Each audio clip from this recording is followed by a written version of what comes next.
নমস্কাৰ প্ৰিয় শ্ৰোতাসকল, আপোনালোকে আমাৰ ধাৰাবাহিক উপন্যাস পাঠ অনুষ্ঠানটো ইমান মৰম চেনেহেৰে আঁকোৱালি লোৱাৰ বাবে ধন্যবাদ জনাইছোঁ। আপোনালোকৰ এই মৰম চেনেহকে সাহস কৰি লৈ আমি আৰম্ভ কৰিবলৈ লৈছোঁ অসমৰ এজন স্বনামধন্য সাহিত্যিক হোমেন বৰগোহাঞিদেৱৰ এখন কালজয়ী উপন্যাস হালধীয়া চৰায়ে বাও ধান খায়। আশা কৰিছোঁ আপোনালোকে আদৰি ল'ব। এয়া প্ৰথম খণ্ড। বতৰ বহুত দিন খৰাং হৈ থাকি শাওনৰ তৃতীয় দিনৰ পৰা বৰষুণ দিবলৈ আৰম্ভ কৰিলে। যোৱা ছমাহ ধৰি আকাশখনে অবিৰাম জুই বৰষিছিল। পথাৰবোৰ চিৰাল ফটা দি শিল যেন টান হৈ পৰিছিল। খাল বিলৰ পানী শুকাই গৰম বোকাত গৰৈ খলিহা মাছবোৰ মৰি গেলিবলৈ আৰম্ভ কৰিছিল। খেতিয়কবোৰৰ চকুত ভয় আৰু দুৰ্ভাৱনা পুঞ্জীভূত হৈ পৰিছিল। অৱশেষত শাওনৰ তৃতীয় দিনা মাজৰাতিৰ পৰাই বৰষুণ দিবলৈ আৰম্ভ কৰিলে। মেঘৰ এটা ডাঙৰ ঢেৰেকনি শুনি ৰখেশ্বৰ খকমককৈ সাৰ পাই উঠিল। মাত্ৰ অলপ আগতে সি টোপনি গৈছিল। অসহ্য গৰমত টোপনি যাব নোৱাৰি বহুত পৰলৈকে সি ছটফট কৰি আছিল। শিয়ালে যেতিয়া তৃতীয় পৰৰ শোৱা দিবলৈ আৰম্ভ কৰিলে, ৰখেশ্বৰৰ ভাৱ হ'ল যে আজি ৰাতি আৰু বোধহয় শোৱাটো নহ'ব।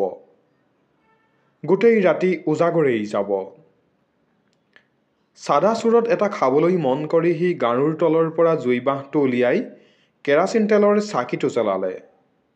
চাকিৰ পোহৰত ল'ৰা ছোৱালীজাক আৰু ঘৈণীয়েকলৈ তাৰ চকু গ'ল। সিহঁত গোটেইবোৰে ৰখেশ্বৰৰ লগত একেখন বিচনাতেই শুৱে। বিচনা মানে বাঁহৰ এখন ডাঙৰ চাং। তাৰ ওপৰতে শুকান খেৰৰ ওপৰত পাতি পাৰি সিহঁতে শুৱে। এমূৰে ৰখেশ্বৰ, আনমূৰে ঘৈণীয়েক, মাজত 7টা ল'ৰা ছোৱালী। চাকিৰ পোহৰত ৰখেশ্বৰে দেখিলে ল'ৰা ছোৱালীজাকে ইটোৰ ওপৰত সিটোৱে ভৰি তুলি একাকাৰ হৈ কুকুৰ পোৱালি এজাকৰ দৰে লালকাল দি টোপনি গৈছে। নিজৰ ল'ৰা ছোৱালীক শুই থকা অৱস্থাত দেখিলে মাক বাপেকৰ মনত এটা অদ্ভুত মমতা উঠলি উঠে। ৰখেশ্বৰেও হঠাৎ কিবা এটা আৱেগত মনটো মোচৰ খাই উঠা যেন অনুভৱ কৰিলে। তাৰ সমস্ত জীৱনৰ ফচল এই 7টা ল'ৰা ছোৱালী। আৰু এটা হৈছিল, কিন্তু 7 বছৰমান বয়সতেই তেজগ্ৰহণী হৈ মৰিল। সি জীৱনত একো কৰিব পৰা নাই, কেৱল এই 7টা ল'ৰা ছোৱালীৰ জন্ম দিছে। অসীম মমতাৰে প্ৰত্যেকটো ল'ৰা ছোৱালীৰ নিদ্ৰিত মুখকেইখন চাই চাই অৱশেষত সি 7টা ল'ৰা ছোৱালীৰ সিপাৰৰ ঘৈণীয়েকলৈ চাই পঠালে। ঘৈণীয়েকে মৰাৰ দৰে টোপনি গৈছে। তাইৰ বুকুখন সম্পূৰ্ণ উদং। এবছৰীয়া কেঁচুৱাজনীয়ে বাওঁ হাতেৰে পিয়াহ এটা খামুচি ধৰি গাখীৰ খাইছে। গাখীৰ খাই খাই তাই মাজে মাজে টোপনিত ঢলি পৰে। আকৌ মাজতে এবাৰ চক খাই সাৰ পাই উঠি পুনৰ পিয়াহ চুহিবলৈ আৰম্ভ কৰে। ৰখেশ্বৰে বুজিলে কেঁচুৱাজনী আমনি কৰাত মাকে বোধহয় পিয়াহ খুৱাবলৈ আৰম্ভ কৰিছিল। কিন্তু তাই পিয়াহ খাই থাকোঁতেই মাক টোপনিত অচেতন হৈ পৰিল। নপৰিবই বা কিয়? পুৱা শুই উঠাৰ পৰা আৰম্ভ কৰি ৰাতি বিচনাত পৰালৈকে গোটেই দিনটো জানো বেচেৰীয়ে এক মুহূৰ্তও উশাহ ল'বলৈ সময় পায়? টাকুৰি ঘোঁৰা দি ঘূৰোঁতে ঘূৰোঁতেই বেচেৰীৰ গোটেই দিনটোৱেই যায়। সেইকাৰণে ৰাতি বিচনাত পৰাৰ লগে লগে দিনটোৰ জমা হোৱা ভাগৰে তাইক হাতী এটাৰ দৰে হেঁচা মাৰি ধৰে। বহুদিন যে সি ঘৈণীয়েকক দেখাই নাছিল, এনে এটা ভাবেৰে সি কিছু সময় তাইৰ মুখলৈ চাই ৰ'ল। কিছু সময় তেনেকৈ চাই থাকি তাৰ মনত অনুভৱ হ'ল, সঁচাকৈয়ে সি ঘৈণীয়েকৰ মুখখন বহুত দিন দেখাই নাছিল। চাবলৈ তাৰ সময় হোৱা নাছিল, প্ৰয়োজন হোৱা নাছিল। আজি তাই টোপনিত অচেতন হৈ থকাৰ সুযোগ লৈ ৰখেশ্বৰে ঘৈণীয়েকৰ মুখখন ভালকৈ চাবলৈ ধৰিলে। জীৱনত প্ৰথমবাৰৰ কাৰণে সি অনুভৱ কৰিলে যে তাৰ ঘৈণীয়েকজনী বুঢ়ী হ'বলৈ আৰম্ভ কৰিছে। তাইৰ মূৰৰ চুলিবোৰ আগতকৈ বহুত পাতল হ'ল। কপালখনো বহল হৈ পৰিছে। আগৰ নিটোপল গাল দুখনো সৰি গৈ গালৰ হাড় দুডাল ওলাই পৰিছে। খন্তেকৰ কাৰণে চকামকাকৈ ৰখেশ্বৰৰ চকুৰ আগত বিয়াৰ প্ৰথম ৰাতিৰ ঘৈণীয়েকৰ মুখৰ ছবিটো ভাহি উঠিল। যেন মানুহ নহয়, একুৰা জুইহে। সেইদিনা এনেকুৱাই ৰূপ আছিল তাৰ ঘৈণীয়েকৰ। জুইকুৰা নুমাই এতিয়া আধা জ্বলা আঙঠাবোৰ মাত্ৰ পৰি আছে। আৰু দুদিনমানৰ পিছতে সিও হয়তো নুমাই যাব, পৰি থাকিব মাত্ৰ এমুঠি ছাই। ৰখেশ্বৰে নিজেই ক'ব নোৱাৰাকৈয়ে এটা মৃদু হুমুনিয়াহ তাৰ বুকু ভেদি বাহিৰ হৈ আহিল। জীৱন এনেকৈ পাৰ হৈ যায়। এটা ডাঙৰ সত্য উপলব্ধি কৰাৰ দৰে সি মনে মনে ভাবিলে। ঘৈণীয়েকৰ মুখৰ ফালে চাই চাই মমতাত তাৰ হৃদয়খন গলি যাবলৈ ধৰা যেন সি অনুভৱ কৰিলে। জাগ্ৰত অৱস্থাত সি ঘৈণীয়েকৰ প্ৰতি স্নেহৰ দৃষ্টিৰে চোৱা দূৰৰে কথা, জীৱনত কোনোদিন এষাৰ কোমল মাতেৰেও সি তাইক মাতি পোৱা নাই। বেছিভাগ সময় সি তাইক কেটেৰা জেঙেৰা কৰোঁতেই যায়। যেতিয়া খং কৰিবৰ কোনো কাৰণ নঘটে, তেতিয়াও তাইৰ লগত কেৱল সূতা মাতেৰেহে কথা পতাটো তাৰ এটা স্বভাৱত পৰিণত হৈছে। অৱশ্যে ইয়াৰ কাৰণ এই নহয় যে সি ঘৈণীয়েকৰ প্ৰতি কেতিয়াও কোনো ধৰণৰ মৰম বা কোমলতা অনুভৱ নকৰে। ঘৈণীয়েকৰ প্ৰতি মনে মনে মৰম অনুভৱ কৰিবৰ সময়তো তাৰ মুখৰ মাতষাৰ কিন্তু কৰ্কশ হৈয়ে ওলায়।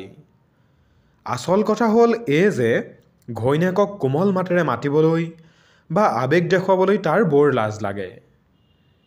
কেতিয়াবা অসৰ্থক মুহূৰ্তত মাতষাৰ হঠাৎ কোমল হৈ ওলাব খুজিলেও সি লৰালৰিকৈ নিজকে শাসন কৰে। নিজৰ দুৰ্বলতাৰ কাৰণে ভীষণ লজ্জিত বা অপ্ৰস্তুত হৈ পিছ মুহূৰ্ততে প্ৰয়োজনতকৈ বেছি ৰুহ হৈ পৰে। কিন্তু এতিয়া যিহেতু ঘৈণীয়েক টোপনিত অচেতন, তাৰ আৰু সেইবোৰ সমস্যা নাই। বহুত পৰ সি ঘৈণীয়েকৰ মুখলৈ তন্ময় দৃষ্টিৰে চাই ৰ'ল। তাইৰ উদং গাটোলৈকো তাৰ চকু গ'ল। কেৱল যে তাইৰ দেহৰ ঊৰ্ধ্বাংগই অনাবৃত হৈ পৰিছে এনে নহয়। অসহ্য গৰমৰ পৰা ৰাতিৰ আন্ধাৰৰ নিশ্চিন্ততাত কিছু আৰাম ল'বলৈ যাওঁতে তাইৰ গাৰ তলৰ অংশৰ কাপোৰ কানিবোৰো অতি অসংযত হৈ পৰিছে। সদায় দেখি থকা বস্তু এটাও হঠাৎ কেতিয়াবা সম্পূৰ্ণ এটা নতুন ৰূপত প্ৰতিভাত হৈ উঠে। ঘৈণীয়েকৰ পৰিচিত নগ্নতাও ৰখেশ্বৰৰ চকুত হঠাৎ নতুনভাৱে উত্তেজক আৰু আকৰ্ষণীয় হৈ দেখা দিলে। তাইক গাৰ কাষত পাবলৈ তাৰ মন গ'ল। তেতিয়াহ'লে বোধহয় তাৰ সোনকালে টোপনিও আহিব। ঘৈণীয়েকক মাতিব খুজিও সি কিবা এটা ভাবি হঠাৎ থমকি ৰৈ গ'ল। ভাগৰত লালকাল দি বেচেৰিয়ে জগা কাঠ এডালৰ দৰে এনেভাৱে শুইছে যে এই ভৰ টোপনিৰ পৰা তাইক জগাই তোলাটো নিশ্চয় অতি নিষ্ঠুৰতাৰ কাম হ'ব। এফালে কামনা, আনফালে বিবেক। এই দুয়োটাৰ টনাটনিতে ৰখেশ্বৰ কিছু সময় দ্বিধাগ্ৰস্ত হৈ ৰ'ল। অৱশেষত বিবেকৰেই জয় হ'ল। কামনাক দমন কৰাৰ ক্লান্তিত সি দীঘলকৈ এটা উশাহ ল'লে আৰু গাৰুৰ তলৰ পৰা চাদাৰ টেমাটো উলিয়াই লৈ চূৰত এটা পকাবলৈ ধৰিলে। নিজৰ মনটো আন কোনোবা ফালে ঢাল খুৱাবলৈ সি অন্য কিবা কিবি কথা চিন্তা কৰিবলৈ ধৰিলে। গধূলি কেতিয়াবা সময় পালে সি তেওৱাৰীৰ দোকানত গৈ ৰেডিঅ' শুনেগৈ। আজিকালি দেখোন ৰেডিঅ'ত প্ৰায় বেছি ল'ৰা ছোৱালী জন্ম দিব নালাগে বুলিয়েই বক্তৃতা দিয়ে। সি সেইবোৰ কথাকে মনত পেলাবলৈ চেষ্টা কৰিলে। কথাবোৰ মিছাও নহয়। সি নিজকে বুজাবলৈ চেষ্টা কৰিলে। এই ৭টা ল'ৰা ছোৱালীক জন্ম দিওঁতেই আৰু লালন পালন কৰোঁতেই মানুহজনীৰ গাৰ অৱস্থা চাব নোৱাৰা হৈছে। এই বয়সত আৰু এটা সন্তান হ'বলৈ হ'লে তাইৰো জানো কম কষ্ট হ'ব? মাইকী মানুহ আই বসুমতীৰ নিচিনা সহনশীলা বুলিহে ইমানকে পাৰে। সিহঁতৰ কিমান কষ্ট হয় মতা মানুহে কেনেকৈ বুজিব? চূৰতটো জ্বলাই লৈ চাকিটো নুমাই দি সি পুনৰ বিচনাত দীঘল দি পৰিল আৰু আন্ধাৰতে চূৰতটো হুপি হুপি সি টোপনি যাবলৈ চেষ্টা কৰিলে। ৰখেশ্বৰে অনুভৱ কৰিলে যে গৰমটো হঠাৎ নোহোৱা হৈ গৈছে। বাহিৰত বোধহয় বতাহো দিছে। সি লাহে লাহে টোপনিৰ কোলাত ঢলি পৰিল। তাৰ পিছত এটা সময়ত সি মেঘৰ ঢেৰেকনি শুনি হঠাৎ সাৰ পাই উঠিল। বৰষুণ দিছে? এটা অসহ্য আনন্দৰ উত্তেজনাত তাৰ সৰ্বদেহ শিহৰিত হৈ উঠিল।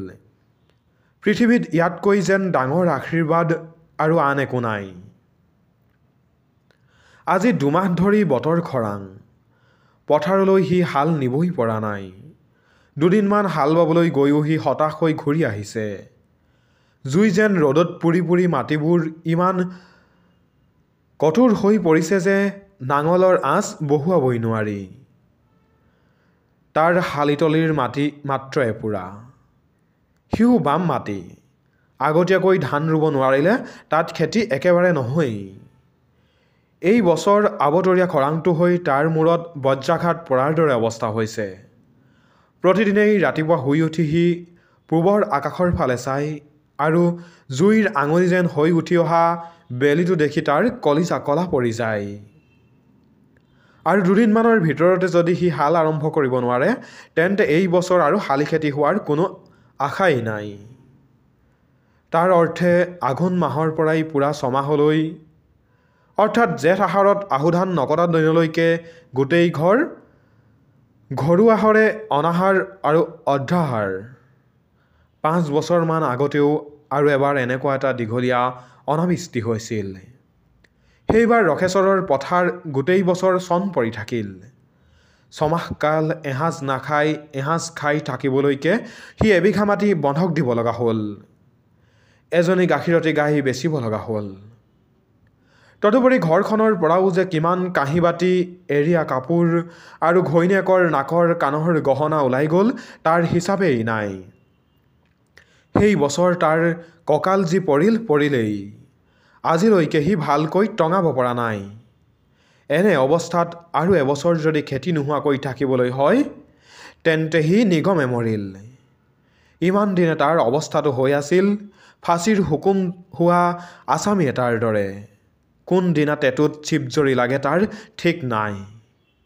কিন্তু তাৰ সকলো ভয় আৰু দুশ্চিন্তাৰ অৱসান ঘটাই সেই আকাশত মেঘে গৰজি উঠিল।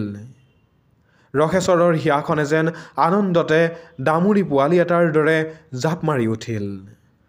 উহ ভগৱান, দয়াময়, কৰোণা সিন্ধু, এইবাৰলৈ অন্তত নিচলাক ৰক্ষা কৰিলা। আৰু এটা মেঘৰ গাজনি শুনিবলৈ সি কাণখন থিয় কৰি ৰ'ল। তাৰ মনৰ অনুভৱ হ'বলৈ ধৰিলে যে মেঘৰ গাজনিৰ দৰে মধুৰ শব্দ যেন পৃথিৱীত আৰু একোৱেই নাই। অলপ পিছতে পৃথিৱী কঁপাই দি মেঘে আকৌ এবাৰ গৰ্জন কৰি উঠিল। তাৰ পিছত আকাশখন হঠাৎ ভাগি পৰাৰ দৰে বৰষুণ নামি আহিবলৈ ধৰিলে অজস্ৰ ধাৰাৰে। তৃষ্ণাৰ্ত মাটি আৰু ৰখেশ্বৰৰ সমস্ত চেতনাক আনন্দ ধাৰাৰে প্লাৱিত কৰি